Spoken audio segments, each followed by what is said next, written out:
Well, when it comes to Rahul Gandhi, I think the Congress spokesperson can speak much more for him. But I also want to say, there's so many people talking at the same time. It's so difficult to decipher what the person is saying. So I think it's better that just one person talks, or maybe two people talk. But it's getting very difficult, And can you repeat your next? My question is simply to you, Clyde.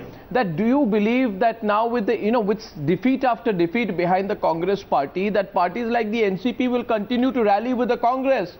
Already there's been so much tension between both your parties, right? What is going to be a long-term political gain? We're already on our own, Yeah, no, you are on your own, but at a national level, is the Congress party going to be in its own corner? Yeah. At a national level, Clyde, what happens at a national level? That's for the Congress to answer. See. But you've detached yourself from the Congress. That's for the Congress to answer. That's for them to introspect. No, but you've detached yourself from the Congress. We are already alone. We are fighting the. So do you believe? We are. No, you can see that we are already doing. So do you believe, Clyde, that this result now is against the kind of crony capitalism which the NCP is fond of? The fact that you were putting pressure on Prithviraj Chavan through the Congress party central leadership not to act in the irrigation scam, and have you learnt your lessons on the issue of corruption and crony capitalism? Maybe you took the people of Maharashtra for granted. See, Arnav, these are exit polls. No, was Prithviraj Chavan lying when he said that? On the 19th, when Prithviraj Chavan said that, he was, that if he had taken action against Ajit Pawar or against the NCP, that the government would have fallen. Were you holding the Congress party to ransom? Were you holding Prithviraj Chavan to ransom?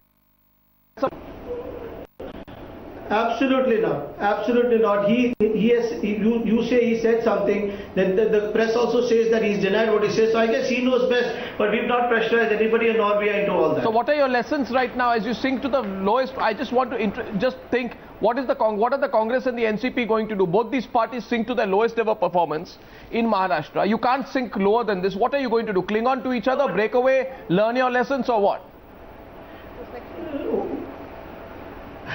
See, these are exit polls. Let's get to the results. Let the results come out, okay. And then we'll think what we have to do. So we'll introspect and then go accordingly. Okay, Kamal Farooqi, throw that question to you at a national level. What do you think is going to happen now? Is the BJP going to remain unchallenged for a very long period of time with these kind of results behind them? Yeah, Arnab, two quick comments on that. One, that defeat after defeat, Congress has not learned any lesson at all.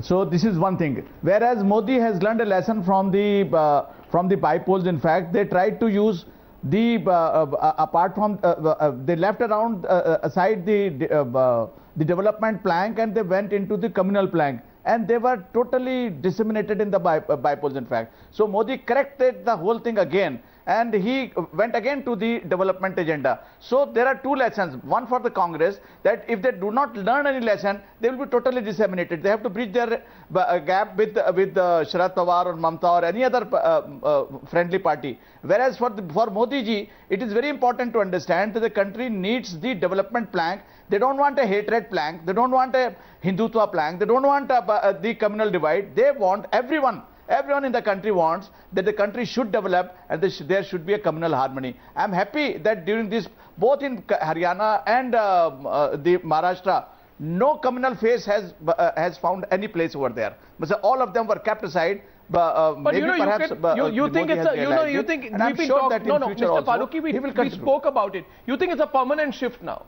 You think Modi takes over, a more centrist, perhaps a little bit more open, less inclined towards religious polarization, that kind of BJP comes in? You seem to think so. Does Sabha agree? Does Hartosh agree? Does Navika agree on that? Is that going to be the way for things to come? Okay. A new BJP that moves away from the hardline elements of the Sangh Parivar and charts its own path ahead. Sabha. Arnab, I wish that were true, but I just want to say one thing. The next election, significant state election, will be in Bihar, where there is no Congress. After that, we'll have Uttar Pradesh and Bengal. Again, no Congress really in any significant way. There'll be other people who will be fighting the BJP. I think Mr. Modi and Amit, even during the Lok Sabha campaign, Mr. Modi did selectively raise issues like pink revolution and all in areas like Assam and Bengal. I think on a larger scale, he will not use it, but I am certain that if the occasion, he's been very pragmatic. This is a very pragmatic communalism. When you think it's going to bring you electoral rewards, You've used it. I'm sure Mr. Shah has been told that for now, no. I hope Mr. Modi evolves in that direction. But yes, but just the other day they were using that card and he never had a word of condemnation for Yogi Adityanath.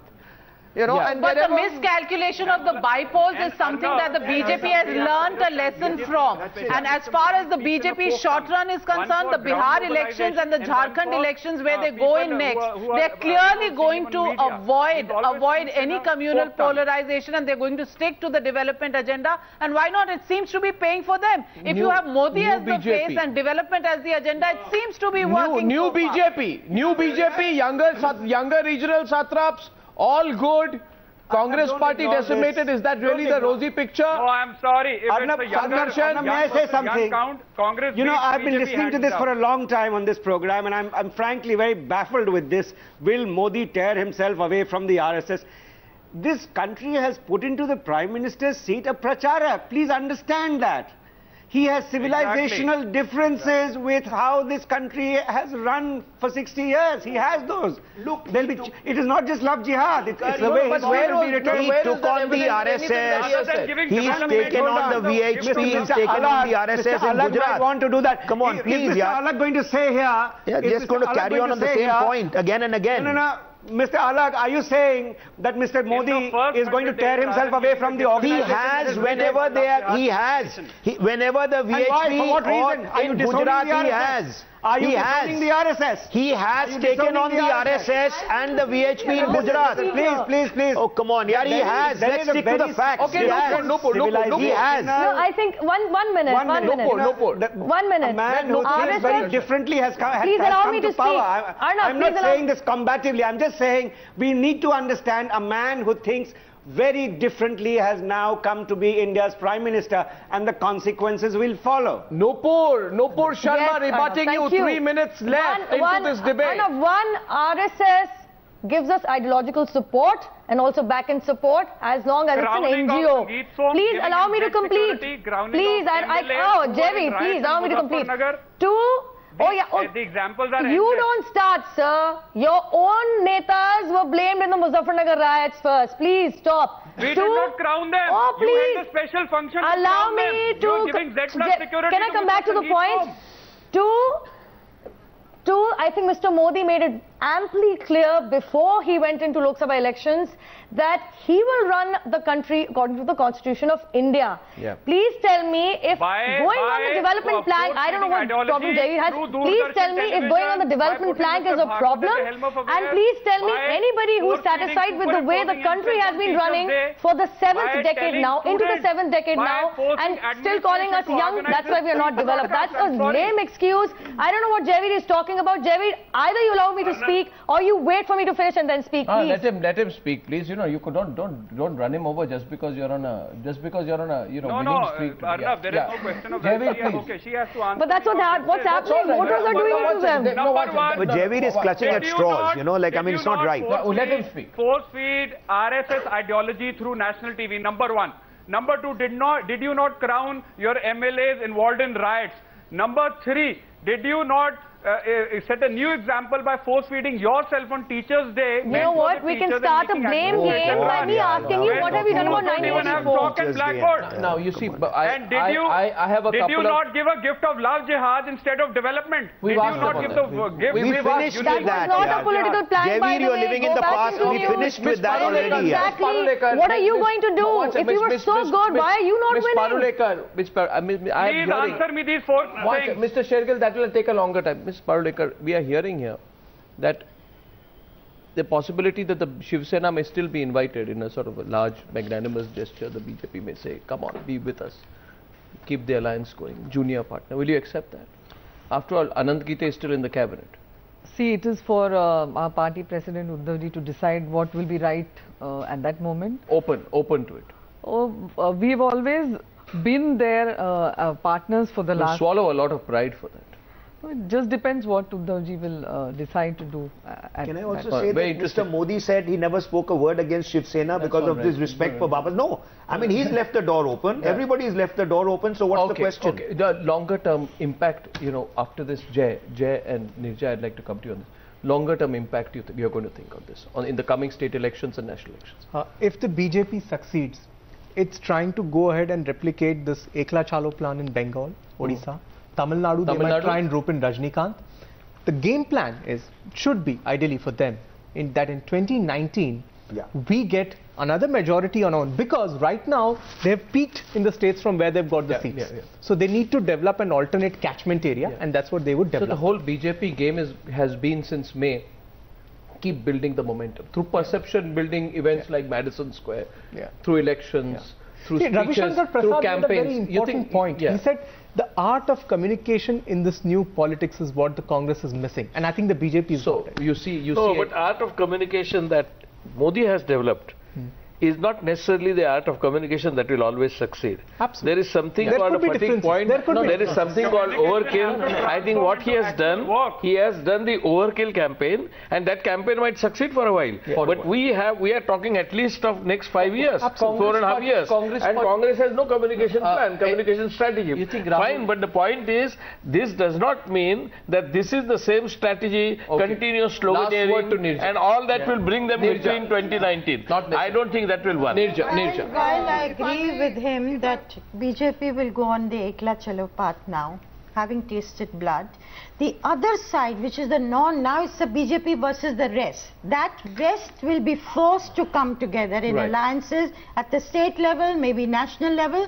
But if the BJP was smart, they would invite the Shiv Sena, even though they don't need them, invite the INLD. So these parties who were allies won't go to the opposition side. So you build the real super NDA, but a super NDA that is centered around the BJP that does not necessarily need what Nirja says. You would leave the opposition space to a weak Congress rather than letting a Sena sit in the opposition. That's very interesting. Well, I thank you. I thank you all very much. Okay. Sabha wanted to say something. Sabha, wrapping up. Yes, you wanted to quickly make a point. Yes, Sabha. No, I believe that the changes that we are seeing in this, as the Congress was the single party which ruled for years and years, I think we are entering a phase where this is one step ahead of the BJP becoming exactly that. Amit Shah becomes very strong as well. That's, one thing which Amit Shah becomes a very, very strong, second pole in the BJP almost. Arnab, there's one thing I want to differ on, please. That I don't think we are in an elongated election mode period. There was a lull also, because these state elections are happening 4 months after the central elections. But Modi's and I think there's nothing wrong with the Prime Minister. But Modi's campaigns have been as if he's in permanently election mode, whether it's in America or here. When you are getting into election, you have to be in election mode. I think you can't just say, last word to Kamal Farooqui. Self-centered election mode. I mean, you have to be in election mode when elections are announced. You can't be on the stage. All the time. Kamal Farooqui. Arnab, whatever. Kamal Farooqui.